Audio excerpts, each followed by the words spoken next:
Greetings, Hempster. Thanks for tuning in to another Hemp episode of Hempaware Radio, where we focus on what's most important. Today's show is all about weaving hemp fabric into our lives. And if you're listening to this, you already likely know how amazing hemp fibers are for both woven and non-woven applications. And today I'll be chatting with Sripat. He's with weavingvibes.com, and they're out of India, who is, doing some really amazing things with hemp fabrics. But before I jump into the conversation, I want to mention that if you do have a hemp company or a hemp brand that you want to get more traffic, leads, and sales to, or if you're wanting to update your brand in any way, we have some pretty phenomenal services to help support hemp entrepreneurs and hemp companies take their business to the next level at hempaware.com. And we've got all sorts of great free and paid resources for hemp entrepreneurs and hemp companies. So check out hempaware.com today. Schedule a call if you feel so inclined, and we'd love to help make your visions come to fruition. Anyway, I appreciate your attention and tuning in to this empowering conversation we're about to have. We believe that hemp is one of the most essential resources on the planet to solve our most basic fundamental needs for food, shelter, clothing, and so much more. And so it delights me to see the progress that Sripat and his team are making with Weaving Vibes and all the things that they're doing with hemp fabrics. So let's dive right into it and bring Sripat I can't say your last name. Jagirdar. Is that right? Jagirdar. Yep. Yes. Thank you so much for being on the show, Sripat. I really appreciate what you guys are doing and look forward to our conversation. Thank you so much, Tyler, for having me. It's an honor. So tell us a little bit about your background. I know you have a lineage of family that has been in the fabric making industry, but it's only recent that you decided to integrate hemp fibers into what you're doing. Tell me a little bit about your background, your family, how you got into the textile industry, and what led you up to wanting to work with hemp fibers. Great. Thank you so much for having me. Basically, my history started, I would say, in childhood. With my grandfather starting with his business in the 60s, early in the 60s into textiles, where I was primarily manufacturing and trading of cotton yarns and cotton fabrics, which then led to my father starting his venture into textiles in the early 80s, 85s, around that time, which around when polyester was, really getting into the market. And he's still into manufacturing of cotton and linen fabrics now. And I had joined him in 2012, where we were primarily, as mentioned, manufacturing cottons and linens. And that's where the awareness of, of how a fabric is brought to life really got to me. And during the years when I realized the final, outcome of, per se, polyester fabrics, I kind of researched and tried to find a better commercially viable alternative to. Got it. Yeah. So it's only, you say, maybe in the last 4 or 5 years that you really started considering integrating hemp into your product line and manufacturing process? Correct. So I would say the idea started in 2015, but it took me a couple of years. Mm-hmm. Yes, 7 years. But it took me a couple of years to, I just got introduced to hemp in 2014, where I understood what sustainability actually means. It was just a word for me before that. And, while studying about hemp, I understood, from the farm to fashion, if I can say, the entire process. Mm-hmm. And, just kind of understanding where the fiber grows, how does the fiber convert to yarn, how do we convert it to fabric, took me a few years. To also get the commercials and the transportation all jotted down. and we started commercial production in 2020, in Hmm. March, just the same month as COVID hit India.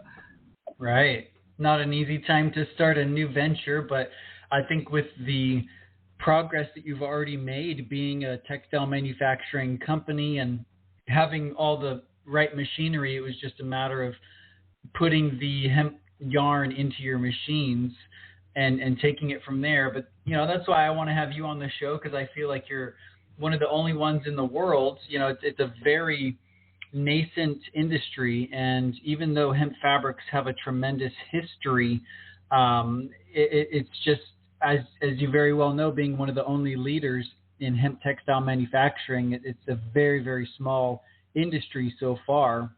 But on that note, I'm curious, in your studies and when you came across hemp, did you come across any interesting history or historical facts about hemp fabric as it relates to India specifically, or even the world at large? Did you learn some things that were really surprising or interesting to you with regard to hemp fabric history?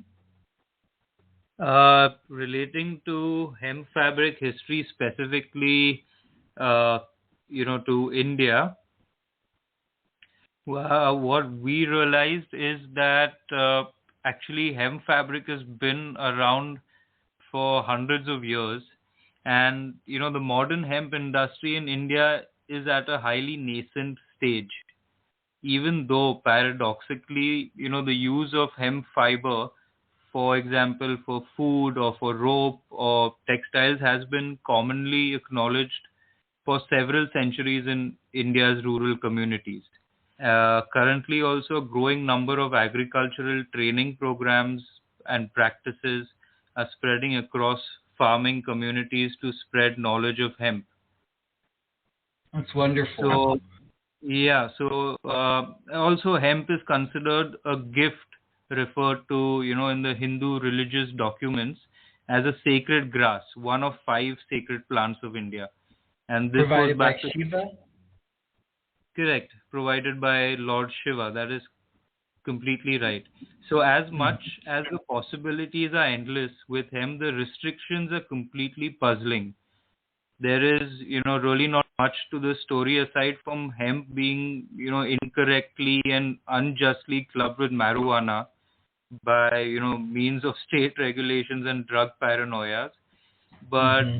you know, being said that, the revival and its, seeing the revival is giving us hope in some way of a breakthrough, for the world at large. Have you found that a lot of stigma still exists, or did you find any regulatory challenges or issues with getting access to hemp raw materials because of the laws or because of the That stigmas? Was there a challenge there? Correct. There is a definite challenge there, especially with India, where we have only one state legalized by the government for cultivation of hemp. So, we are still working on several other states getting the legalization for the cultivation of the crop. And, a lot of people tell me, why, if hemp is sustainable, why is it so expensive? Hmm. And to that, I just have to say that there isn't much growth. So if Yeah. you see India itself, even in that one state, most of the crops grown are grown for, medicinal purposes. There are very few Right. crops grown for the specific fiber content. So we feel that is changing, but that is definitely a hindrance that we see with Hmm. regulations where we have to import fibers from, say, China, from, say, Australia, from various other countries, which you know internally increases the carbon footprint, which is like the opposite of what we're trying to do. Of course, So yeah. And on that note, obviously, when you discovered hemp as a sustainable resource back in 2014 and you started investigating the other benefits, what would you say, other than the sustainability aspects, drew you to working with hemp fibers in your textiles? Were there other benefits or features or things that really perked your interest? Yeah, so while doing research, like I mentioned, when I got into sustainability, I found out that there's so many other fibers, right? There's pineapple fiber, there's banana fiber, there are a variety of fibers that come under sustainability. So I was actually looking for, this in terms of strength, because I knew I wanted to enter various industries. I was looking for a good tenacity in the fiber. I was looking at commercial viability. By commercial viability, I mean not only pricing but continuous supply. And I was also looking at, a fabric which is versatile. By versatile, I mean can be used in apparels, can be used in the home furnishing industry, can be used in automobiles, can be used in the luggage industry, and other accessories. Right. So that's So where just the versatility, the strength, the tensile strength, durability. So there's a lot of factors that really got you interested. It wasn't just the fact that this is a sustainable fiber and plant-based, biodegradable, eco-friendly, but it does demonstrate, like you said, the tensile strength, that the long fibers have that extra just durability and overall tensile strength. So that's super exciting. And as far as other challenges, getting this industry established, not only for yourself but for other people that are wanting to get into textile manufacturing or hemp textile, what would you say are some of the other big hurdles that someone might have to overcome in order to produce a hemp textile? What does that entire supply chain look like, and where would you say are the biggest bottlenecks right now? The entire supply chain, specific for woven fabrics, hemp woven fabrics, I would say the problem lies in the conversion from the crop to the yarn. So at the stage where we get the crop and then the rowing, the retting, the spinning, the wet spinning process, those are the parts where a lot of work is required. And on the production side, that is one kind of a hurdle that is there in the entire process.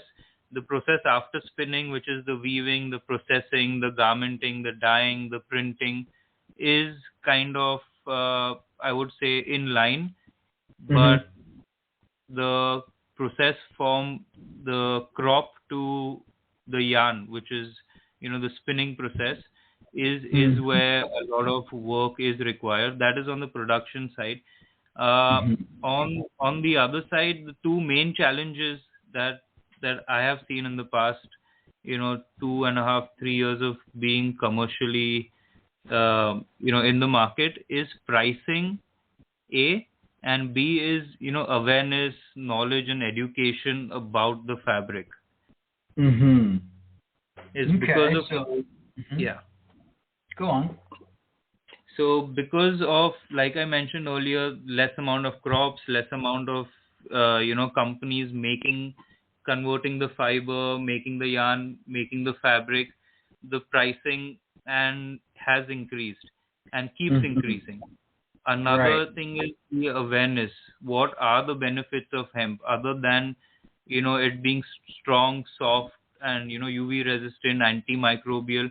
Beyond this, we try and educate the farm to fashion, as in the benefits of the crop itself being grown. It regenerates nutrients into the soil. It sucks the carbon from the atmosphere. Doesn't require water. It requires very little water to grow. It requires no amount of pesticides or harmful chemicals. So these are benefits.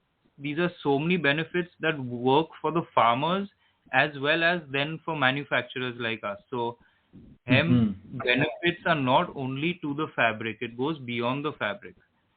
Right. Yeah, it goes, like you said, straight into the environment, sequestering that carbon, cleaning and remediating our soil. It's a great crop rotation plant. And So just to kind of reiterate what you said, like as far as where the bottlenecking is, it sounds like you have the system dialed in once the fiber becomes a yarn. But in order to get the hemp stalks from the fields into that yarn state requires quite a bit of processing and machinery that could end up being in the tens of millions of dollars, right? I mean, to harvest that hemp and then to, like you said, ret the hemp, let those fibers soften, and then there's decortication, and then there's fiber separation, and then there's carding and combing, and there's so many different stages that fiber has to go through before coming a yarn, that's where the biggest bottleneck is. But then it sounds like within that supply chain, you guys have a really great system for taking those finished yarns and putting them on your looms and on your different weaving machines and actually producing high quality commercially available fabrics. But then once that fabric is produced, the next bottleneck is the education and really getting the awareness to the consumers, the people that are purchasing these fabrics, as to what they're consuming, how it not only benefits them, their health, their family, but also what they're doing to contribute to preserving our environment.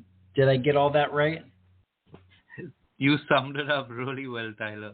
And just to add the last point of, educating the consumers, also I would add another point is educating the brands. Because not only do we want consumers to tell the brands what they want, but at the same time we want brands to have those options. And to be ready with those options when a consumer switches and says, okay, let me try a hemp shirt or a hemp jeans today. So the options should be available. I totally agree. Yeah, really having the top down and the bottom up approach, getting to the end consumers, putting out high quality information, education, and at the same time, really valuable benefits, features, and uses, things that will help the companies and brands out there understand not the economic value and the ecological value, that maybe they're going to pay a little bit more for a product, but in the end, they're likely going to end up saving money because it's going to last longer, but their environmental impact, they could end up applying for carbon credits or different things that will help offset some of their costs, right? That's correct. That's completely correct. So as far as some of the products that people are making with your fabrics, my understanding is you guys specialize in woven fabrics versus knit fabrics. Is that right? Yes. So tell me a little bit about the difference between a knit hemp fabric and a woven hemp fabric, and then let's go into a little bit of the hemp woven fabrics that you currently have and what people are using them for. Got it. So weaving and knitting are two different mechanisms, machineries, and industries. Woven fabrics is generally used for apparels in terms of shirts and jeans and jackets, and knits is your jersey material. So knits is your socks, your shorts, your t-shirts, your hoodies. Those all are knits. So at Weaving Vibes, we own a completely weaving manufacturing mill where all kinds of woven fabrics are manufactured. When we started off, we were concentrating only with supplying shirting fabrics in 100% hemp and hemp blends. But over the 3 years, we've diversified into 3+ industries, wherein for apparels, the woven fabrics that we manufacture for kids, men and women range from, like I mentioned, jackets, shirts, pants, trousers, and a lot of dresses. For the home furnishing industry, we supply and manufacture fabrics for cushion covers, bed covers, curtains, pillow covers, and so on. And another really interesting industry is the luggage industry. So a lot of are 100% hemp canvas fabrics, which are the thicker fabrics, are being consumed for travel bags, shopping bags, grocery bags, school bags, pouches, and so on and so forth. Mm-hmm. The kind of industries that we're currently manufacturing for, and we're looking also into the automobile industries with, the EV cars taking the industry by storm. So we kind of have a kind of chalk out a plan where we can have hemp fabrics in, the trims or the upholstery that is used into the car seats. Mm-hmm. Maybe like an impregnated biocomposite using a hemp fabric. Correct. So, like I mentioned, it's a very versatile fiber in for textiles. So, these are the industries we've just found out in 3 years. I'm sure there are many more Indeed. to do with fabric, and with hemp characteristics, it falls in beautifully in many applications. Mm-hmm. So you guys have finished products that are readily available in bulk on large rolls of fabric, I would imagine, in your warehouse. But you can also develop custom manufactured fabric. Like if a company came to you and said, "Hey, I want to do a specific weave, a specific weight, or maybe a certain blend," you guys can work with them on that level, right? That is 100% correct. So we actually specialize in what we call is a 100% made to order program, is wherein we work with brands, with companies, with clients, where they tell us their end use for the fabric, and we backward work in terms of what would be the best quality, what would the color parities be if they want printed fabric, what is the GSM, what is the weave of the fabric they prefer, and Mm-hmm. manufacture it for them tailor made. Wonderful. So you get all the specifications for their needs and their outputs, and you can design something specific for them. It's really unique and special. Um, so just to kind of reiterate what you said, as far as the different types of fabrics, you said the woven fabrics that you offer would be like anywhere from a lightweight linen or muslin, something that might be for a nice dress shirt or a dress of sorts, maybe a blouse. And then the thicker stuff, maybe for bags or upholstery, curtains and furniture and things like that. And then the thicker, more heavy-duty hemp canvas material that's more for like bags or more industrial applications and things like that. Did I pretty much get that? That is correct. And we also do a lot of value addition on fabrics, such as dyeing the fabric, doing screen printing, digital printing, or eco printing, and all of this is using azo-free, chemical-free dyes. Mm-hmm. Excellent.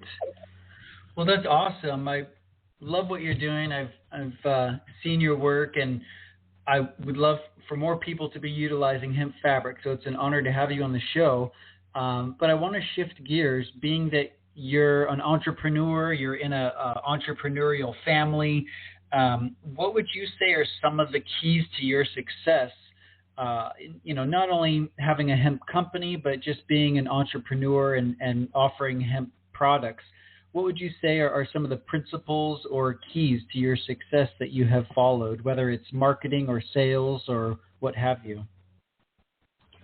I would sum it up in, because it was very difficult for me for, in the traditional family business to come up with hemp, which in India was still a taboo, and feel like this is the path that, I have kind of chosen right now.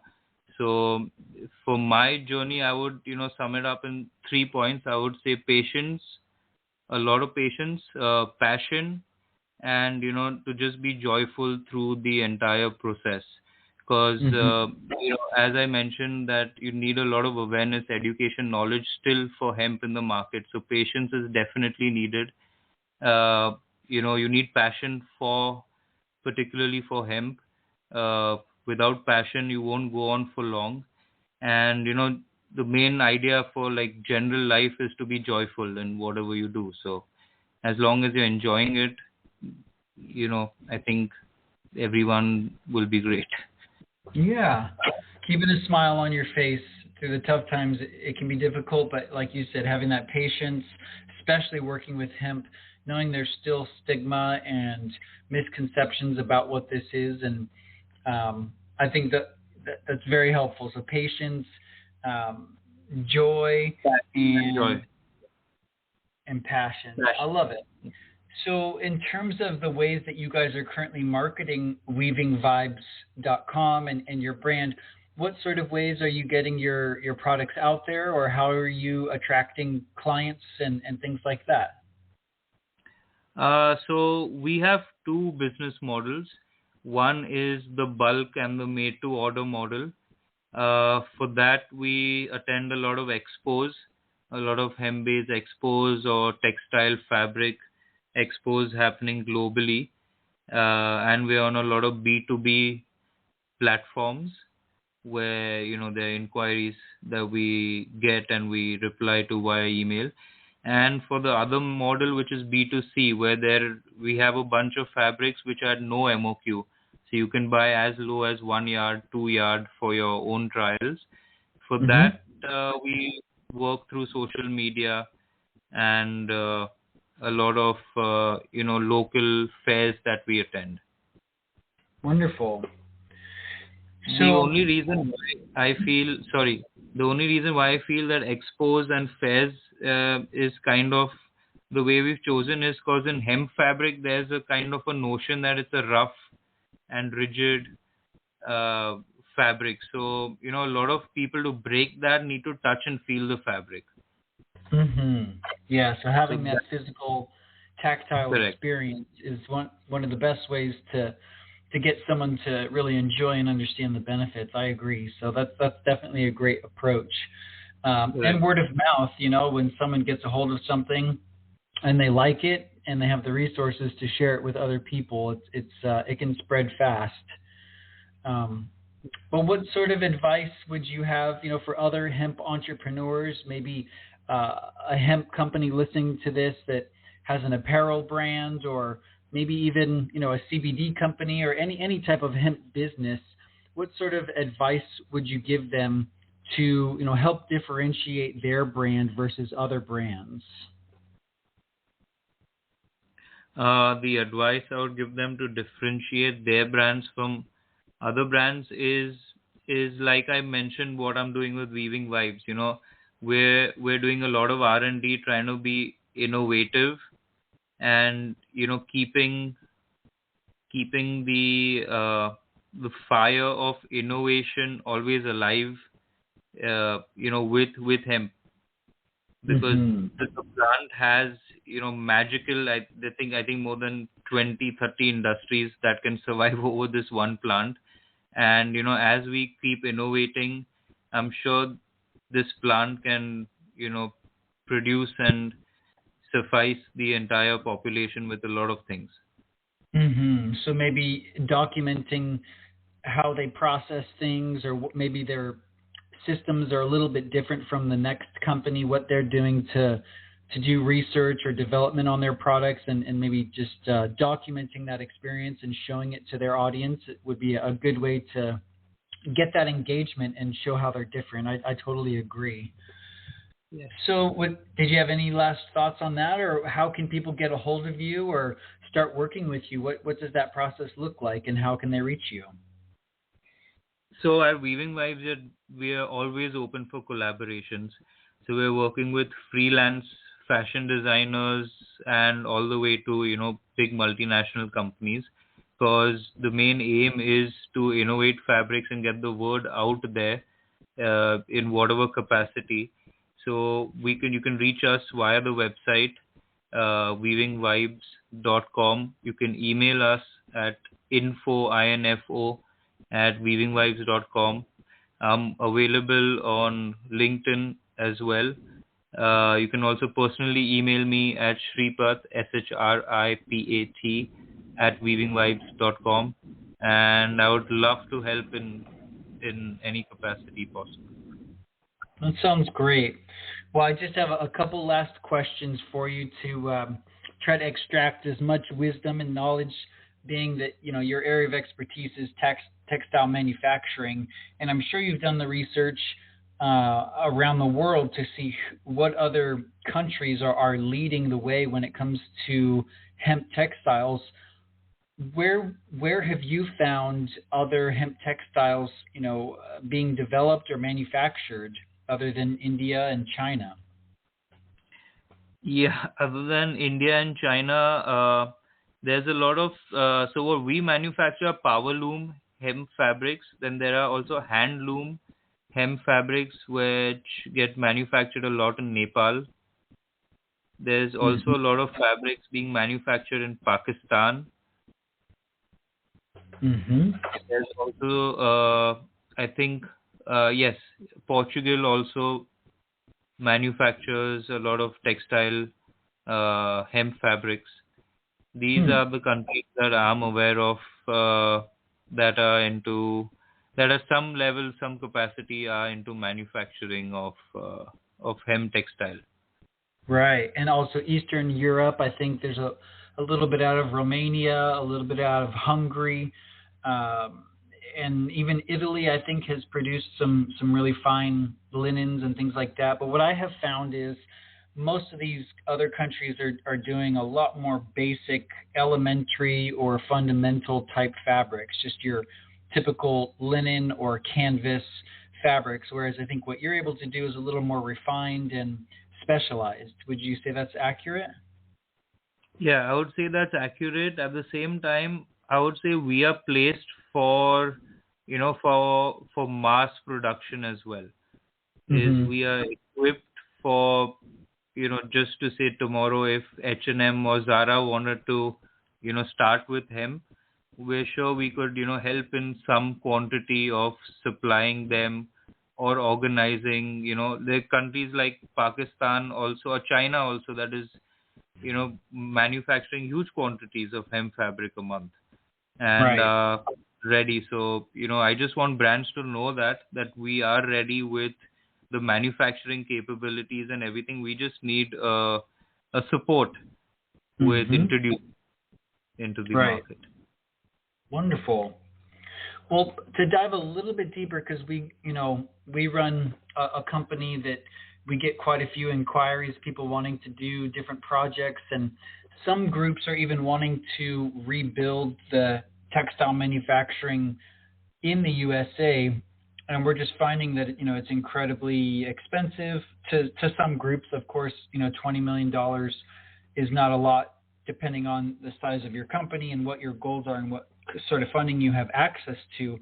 But as far as an investment, let's say somebody wanted to build an entire textile manufacturing plant, from farm to fashion, like what sort of investment do you understand that would require to, get all of the proper machinery from harvesting to decorticating and degumming and all of the different stages?